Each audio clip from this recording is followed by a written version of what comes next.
The Halloween Disappearance. Welcome to a haunting and mysterious story. On Halloween night in 1982, a young man named James Adamski vanished without a trace. His body was found 2 months later, but what remained was a terrifying mystery that has never been solved. This was no ordinary disappearance. It was a confrontation with an evil entity that has haunted the town of Cheektowaga for centuries. Chapter 1. Halloween Night. On the asphalt streets of Cheektowaga, New York, dim lights flickered through the thick fog. Halloween night in 1982 descended like a giant black cloak, shrouding everything in eerie mystery. The sounds of laughter and cheerful screams of children filled the chilly air. Crisp, dry leaves crunched underfoot, swirling in the wind like tiny ghosts, fleeing from something invisible. Halloween decorations and eerie figures glowed from every window, reflecting the liveliness of the festive night. Amid the bustling crowd, 18-year-old James Adamski had just left a Halloween party with his close friends. He stepped out of the house where the party had been held, the music still echoing faintly behind him, but no longer bringing him any excitement. The party was over, and his friends had gradually gone home, leaving James lingering until the last hours of the night. He glanced at his watch. 3 a.m. He sighed, feeling the cool air of the night breeze through his hair and brush against his skin. James pulled his jacket tighter around him, feeling the cold envelop him. He was still dressed in the futuristic metallic costume he had worn all evening, resembling a space warrior from the future. The silver accents glimmered in the faint streetlight, making him stand out in the darkness. But now, the excitement of Halloween had faded, and James felt an unexpected loneliness. Time to head home. Almost there, he muttered to himself, walking slowly down the empty street toward his house. He had decided to walk instead of getting a ride, partly to savor the Halloween night a little longer, and partly because he felt he needed to clear his head after a long night. His footsteps echoed in the quiet night, each step marking his slow approach toward something strange and indescribable. As he walked farther from the busy part of town, the darkness grew thicker, surrounding James. The scattered streetlights weren't enough to dispel the growing sense of unease inside him. James realized the path he had taken seemed different. It no longer felt as familiar as usual. Maybe he had taken a wrong turn somewhere, or perhaps the exhaustion was clouding his mind. James stopped and turned around. Everything was eerily silent. The loud voices and laughter of children had completely vanished. The road behind him was empty. Only a few lonely streetlights standing like ghostly figures. This is weird, James muttered as a sense of dread began creeping into his thoughts. His steps slowed as an instinctual, primal warning urged caution. He closed his eyes tightly for a second, then opened them, trying to shake off the strange feeling. I'm just tired. I'll sleep it off when I get home, James reassured himself, but deep down, he knew something was wrong. It felt as if someone, or something, was watching him from afar. James decided to quicken his pace, his shoes hitting the pavement with sharper, louder thuds, sounding like the heartbeat pounding in his chest. He couldn't explain the feeling, an invisible anxiety, as if the darkness around him was gradually swallowing every step he took. As he approached a small alley, something made James stop. He looked around, seeing nothing but the thick darkness.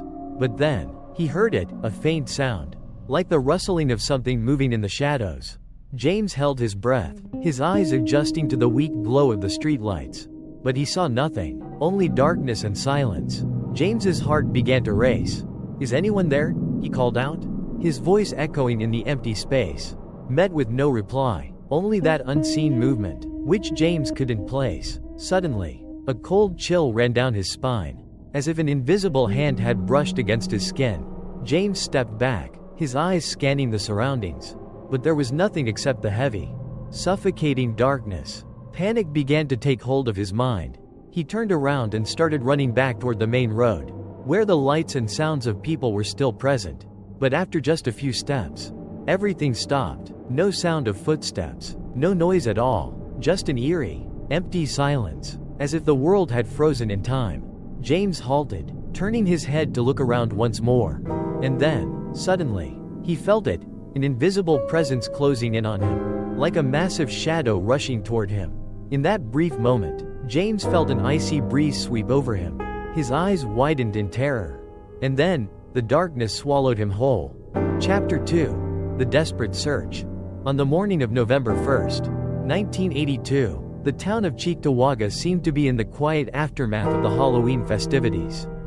Dry, golden leaves littered the streets, swirling in the wind. Everywhere, houses were still decorated with pumpkin figures, eerie lanterns, and symbols of Halloween, but for the Adamski family, this day didn't bring peace after a night of celebration.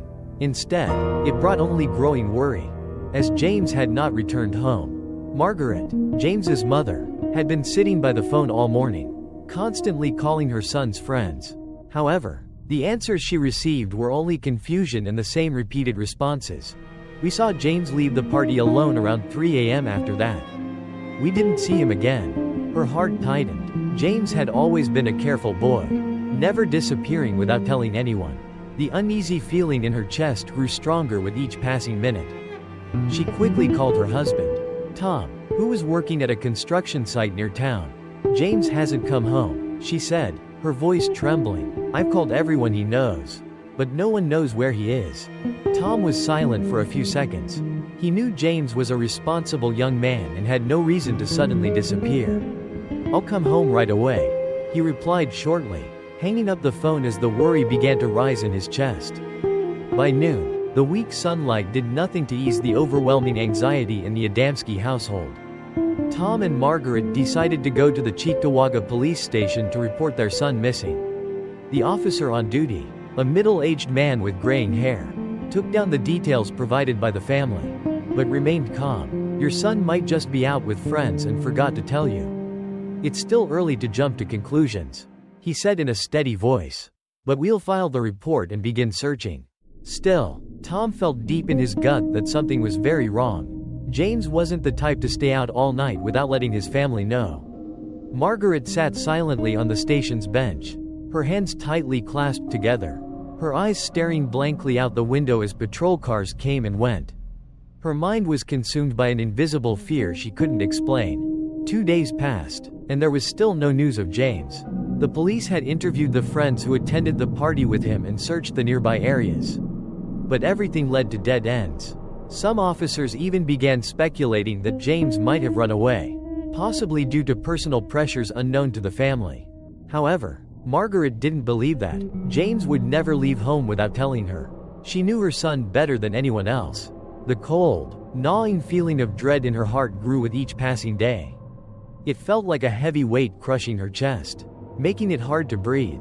Margaret began wandering around town, asking anyone who might know something. She visited every store, every house, asking about James, though most replies were only regretful shakes of the head. Everyone in town knew about the boy's disappearance. The questions soon turned into rumors, and before long, the entire town was enveloped in unease, as people began to whisper about other mysterious disappearances that had happened before. "The boy disappeared on Halloween night? That's strange. I remember there was another disappearance around this time last year," an elderly woman at the grocery store whispered as Margaret entered. Those words felt like an invisible knife stabbing into the heart of the exhausted mother, already weakened by worry. On the third night after James vanished, the Adamski family received a phone call. It was from Mark, one of James's closest friends. His voice was somber and tired. "I can't stop thinking about James, Mrs. Adamski," Mark said. "Something feels wrong. He wouldn't just disappear like this." Margaret listened, tears welling in her eyes. "We have to do something. Mark, I can't just sit here anymore. The police haven't found anything, and I feel like I'm losing my son more each day." Mark hesitated for a moment before speaking again. "Some of us have been thinking, maybe we should search for James ourselves. The police must have missed something. I'm sure of it. That night, he left the party alone, and there's an alley nearby. Maybe he went through it." Margaret felt a glimmer of hope amidst the overwhelming despair. "All right, we'll go search," she whispered. "We have to find James."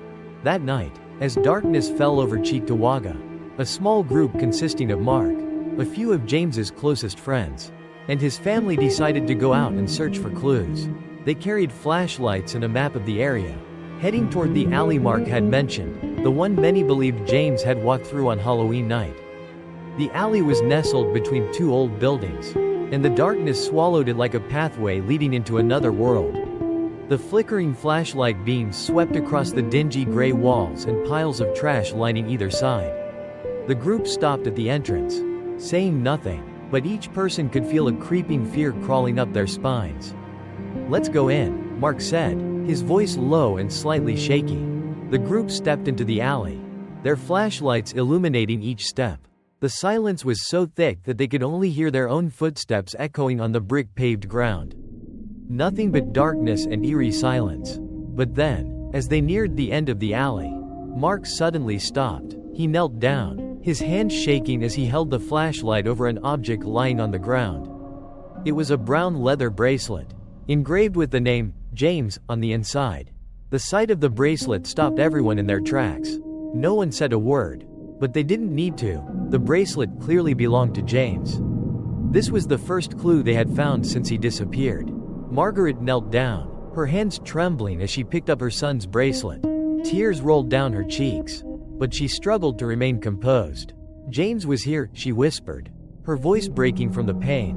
"We have to figure out what happened," Mark said, determination filling his voice. "James walked through this alley. But something's not right. We have to keep searching." That night, the group continued searching around the area near the alley, but no other clues were found. They returned home with heavy hearts. But at least they had a glimmer of hope, James's bracelet. Though the truth was still hidden in the darkness, they knew James had been there, and that meant there could be more clues to find. The search for James Adamski continued, but with each passing day, the worry and despair grew deeper in the hearts of those left behind. Little did they know, the darkness ahead would consume even more. Chapter 3. The Body in the Snow. 2 months had passed since Halloween night, and the disappearance of James Adamski had become an invisible shadow haunting every dark corner of Cheektowaga. The cold December nights carried a heavy silence. Snow had begun to fall, covering the town in a white blanket, concealing all traces of time and the sorrow weighing heavily on the Adamski family. Family, friends, and the police had continued the search, but there were no new clues beyond the bracelet left behind in the gloomy alley. The searches repeated over and over, and gradually, people began to doubt the chances of finding James alive. Cheektowaga was no stranger to rumors about mysterious disappearances, and many started to believe that James had become part of that dark legend. December 20th was just another morning like any other.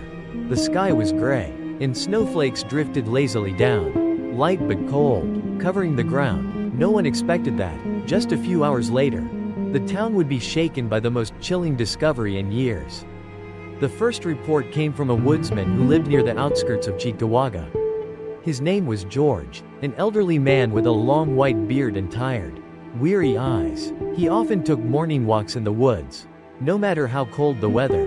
But that morning, as George was walking along a narrow path deep in the woods, he spotted something strange poking out from beneath the thick snow. At first, he thought it was just a tree branch covered in snow. But as he moved closer, he realized something horrifying. A hand, pale and frozen, was sticking out of the snow, partially buried under the layer of ice. George stumbled back, his heart pounding in his chest. That hand was no longer a part of life. It was stiff and cold like the ice around it, and he needed no further signs to realize that he had just discovered a human body. He immediately ran back to call the police, his legs trembling with a fear he couldn't describe. Never in his life had George imagined he would witness something so terrifying. News spread quickly through Cheektowaga. A body found in the woods. Whispers began to travel rapidly from person to person, and soon the entire town knew about the horrifying discovery. The police quickly sealed off the area, and the Adamski family was notified right away. Margaret and Tom rushed to the scene, the fear in their hearts growing with every step they took. When they arrived, Margaret nearly collapsed at the sight in front of her. The body of her son, James Adamski, lay motionless under the blanket of white snow. He was still wearing the costume from that fateful Halloween night. As if time had stopped for him, snow covered his entire body, making him part of the cold, lifeless landscape. Tom held Margaret tightly, trying to keep her from falling. His eyes were filled with tears, but he forced himself to stay strong, even though his heart was being crushed by a pain beyond words. "This is our son," he whispered to the police, his voice hoarse, as though he didn't have the strength to speak anymore. James's body was taken to the coroner's office for an autopsy. Despite being missing for 2 months, his body showed little signs of decomposition. This only deepened the mystery. How had he died? And why had his body remained so well preserved in the harsh winter? These questions only added to the fear of what might have happened to James that Halloween night. The results of the autopsy baffled both the police and the medical examiners. There were no signs of violence on James's body, no fatal wounds or evidence of a struggle. He had simply died. But the most disturbing detail was James's face when they found him. Although his body was unharmed, his face was twisted in a grotesque expression, as if he had experienced unimaginable terror in the final moments of his life. We cannot determine the exact cause of death, the coroner said, his eyes heavy with exhaustion and confusion. It seems he was either in shock or scared to death. But how and why this happened, we don't have the answers. Margaret, upon hearing these words, couldn't hold back her tears. She clutched Tom's hand tightly, trying to find some comfort, but her heart had already shattered. Her son had returned, but he was no longer alive. After James's body was found, the town of Cheektowaga was once again enveloped by the shadow of rumors. The older residents began retelling ancient stories about mysterious disappearances on Halloween night. Some spoke of lost spirits, while others whispered about malevolent entities that roamed the night, hunting the weak. These strange stories became more widespread, especially after James's body was found in such an inexplicable state. No one could explain what had happened, and fear began to spread among the people of Cheektowaga. They avoided talking about Halloween and the roads James had walked on the night he disappeared. James's closest friends, including Mark, couldn't escape the weight of this haunting either. Whenever they looked at old photos of James, they remembered the panicked look on his face the last time they saw each other at the party. Mark couldn't stop thinking about it. There was something he had missed, some small clue that hadn't yet come to light. The more Mark thought about it, the more he felt as though a dark shadow was creeping over his mind, haunting him each night. Sometimes, in his dreams, he saw James, but it wasn't the James he had known. James's eyes in the dream were empty, and his face was distorted, just like the body found in the snow. Mark knew that this wasn't over. James's death was only the beginning of something much bigger and far more terrifying. And deep down, he had a growing feeling of unease. He couldn't shake the thought that whatever had killed James was still out there, lurking in the shadows, waiting for the right moment to strike again. Chapter 4. The town's darkness. Cheektowaga had never been the same since, with invisible shadows of fear creeping into every corner. Ever since James's body was found, a deathly silence had enveloped the entire town. No one spoke of that Halloween night anymore. But deep down, everyone harbored a lingering fear of something unseen, something still lurking. Mark was no exception. He couldn't shake the feeling that something about James's death wasn't right, that the truth remained buried beneath the white snow. Deep in the woods, nightmares began haunting Mark every night. Every time he closed his eyes, he saw James, with his grotesquely distorted face, his empty eyes, and his pale skin. James's screams echoed in Mark's mind each night, like a call from something beyond the grave. One afternoon in December, after the snow had stopped falling, Mark decided to do what he had been putting off for too long: uncover the truth behind James's death. He gathered his close friends, the ones who had been with him on Halloween night. They all felt that something strange had happened, but none of them dared admit it. As they sat together, no one wanted to speak the truth, that they all felt like something was watching them from the darkness. Every time night fell, Mark broke the tense silence. Does anyone else feel that something's off about James's death? I mean, does anyone believe this was more than just a disappearance and then being found? His friends were silent, their eyes shifting nervously, as if they didn't want to confront the truth. Finally, one of them, Sarah, spoke up. I can't stop thinking about James. I keep dreaming about him, but it's not the James we knew. In my dreams, he's just standing there, staring at me, but his eyes aren't his anymore. The group shuddered at Sarah's words because they had all experienced similar dreams. In each of their dreams, James appeared, but he never said a word, just stood there in silence, and his empty eyes haunted them every time they woke up. It can't just be a coincidence, Mark said, his voice low but full of determination. James is trying to tell us something. I think he wants us to find the truth." Another friend, Michael, shook his head. "But what truth? The police didn't find anything. They said he died of shock or fear. But we all know nothing happened that night. He left the party alone and then vanished." "Exactly. Nothing happened," Mark added. "No signs of violence. No clues except for James's bracelet that we found. But I believe something did happen that night. And we need to figure it out." After their intense conversation, the group decided to look into other strange events that had happened throughout Cheektowaga's history.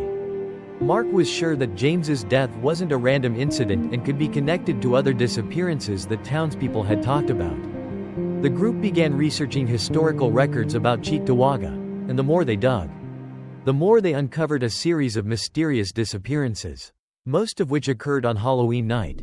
Many of these cases had never been thoroughly investigated, and all of the victims had disappeared under strange circumstances before their bodies were found in conditions similar to James, no signs of attack, and all with faces twisted in terror. Mark and his friends discovered that these disappearances dated back over a century.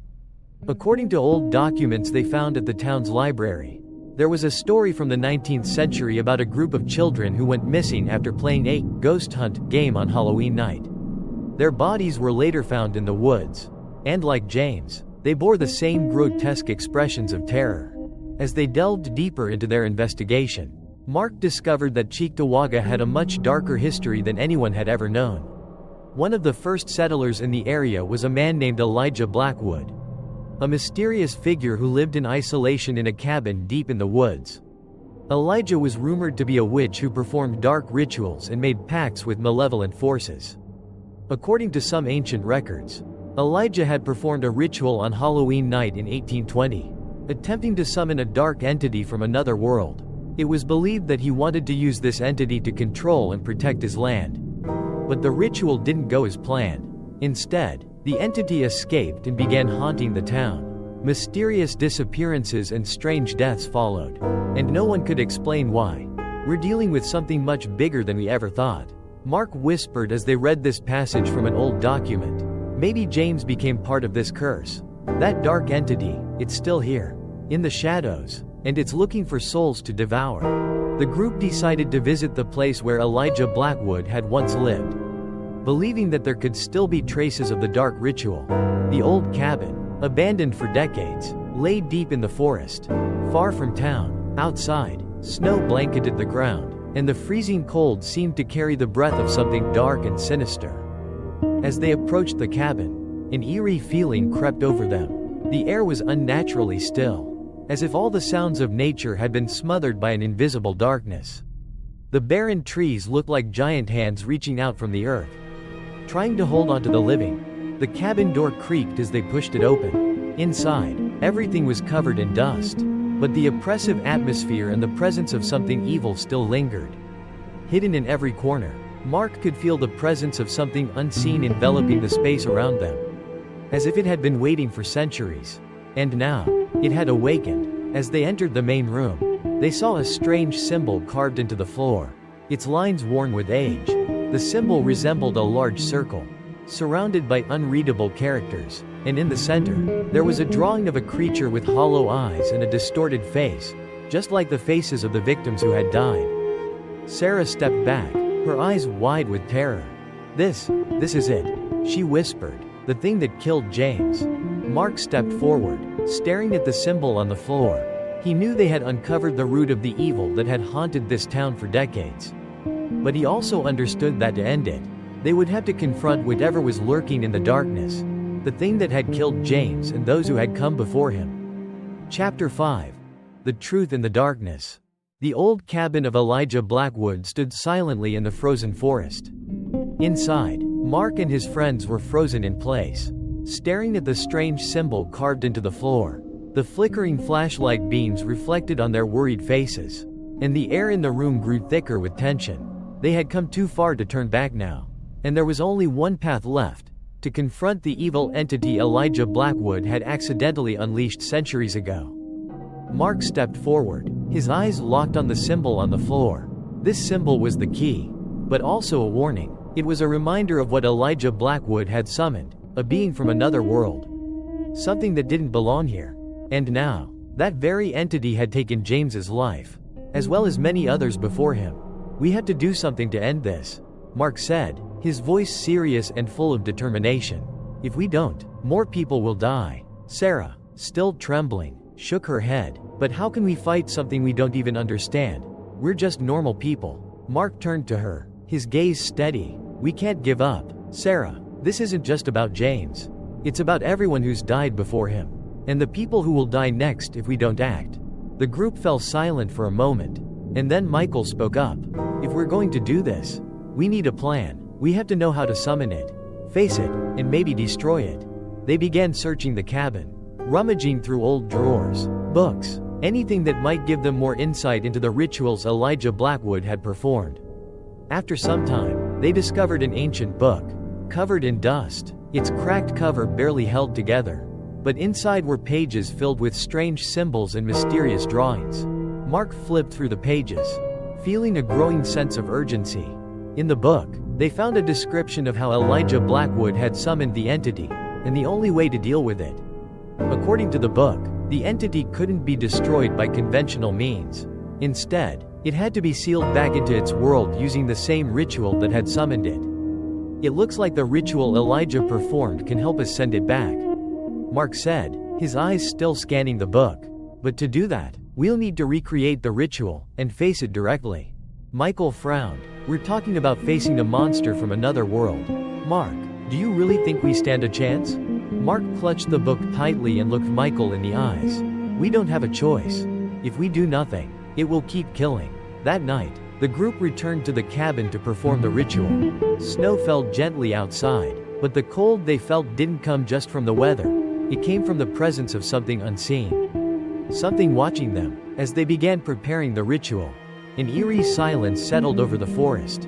There were no sounds, no wind, as if the world itself had stopped. Mark stood in the center of the symbol, holding the ancient book.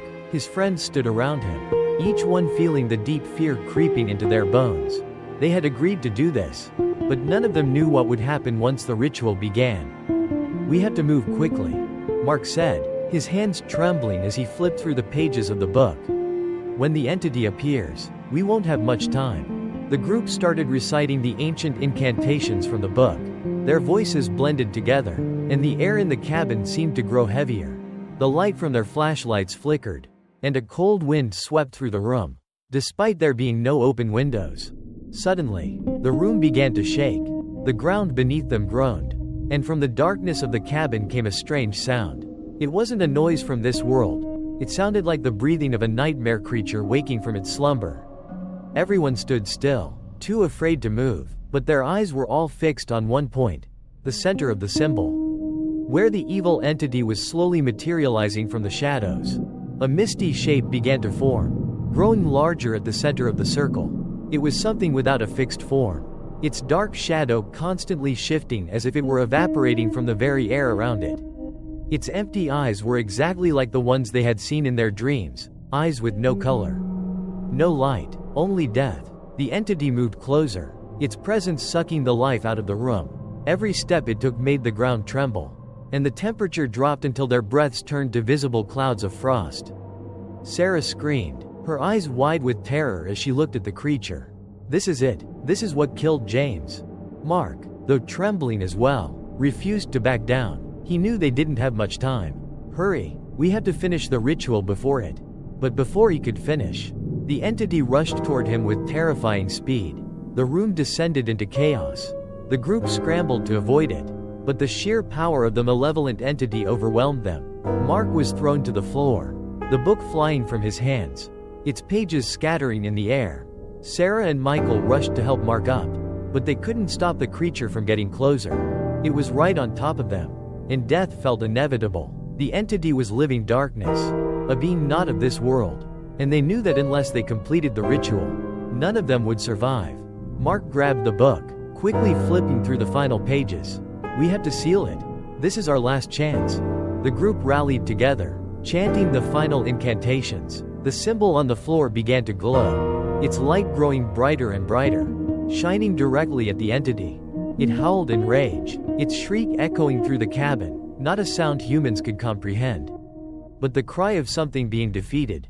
The entity roared, trying to resist the ritual. But the light from the symbol grew stronger and stronger. Finally, the creature was sucked into the symbol, pulled back into the world it had come from. Its screams faded away, and the room returned to a deathly silence. Mark collapsed to the floor, gasping for breath. The group was exhausted, but they knew they had done it. The evil entity had been sealed, and the centuries-long curse had been broken.